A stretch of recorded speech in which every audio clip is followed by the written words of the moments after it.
நெல்லை கோயில் திருவிழாவில் மனித தலையுடன் சாமியாடிய பூசாரிகள் 5 பேர் மீது 4 பிரிவுகளில் போலீசார் வழக்கு பதிந்துள்ளனர். சாமியார்கள் கையில் மனித தலை வந்தது எப்படி?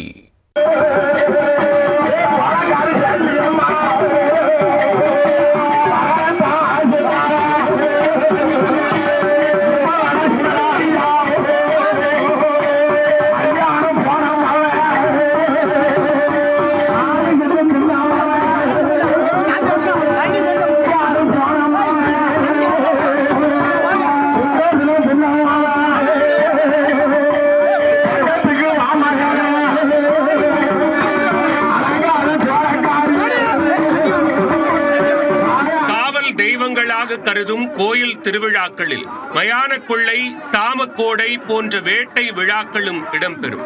இரத்த சோறு, காவு தீனி என மெர்சலாக்கும் சம்பவங்களும் அரங்கேறும். நெல்லையில் இதே போல சாமக்கோடையில் வேட்டைக்கு சென்ற பூசாரிகள் மனித தலையுடன் சாமியாடிய விவகாரத்தில் காவல்துறை வழக்கு பாய்ந்துள்ளது. நெல்லை மாவட்டம் வீரவநல்லூர் அருகே உள்ள வெள்ளங்குழி உப்பூர் ஊர்காடு சுடலை மாடசாமி கோயில் கொடை விழா கடந்த 6ஆம் தேதி வெள்ளிக்கிழமை அன்று நடைபெற்றது.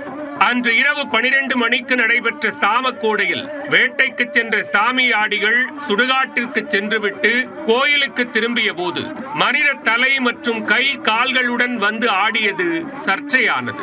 இந்நிலையில் வெள்ளங்குழி கிராம நிர்வாக அலுவலர் கொடுத்த புகாரின் பேரில் மனித தலையுடன் சாமியாடிய பூசாரிகள் 5 பேர் மீது வீரவநல்லூர் காவல் நிலையத்தில் 4 பிரிவுகளின் கீழ் வழக்கு பதிவு செய்யப்பட்டுள்ளது.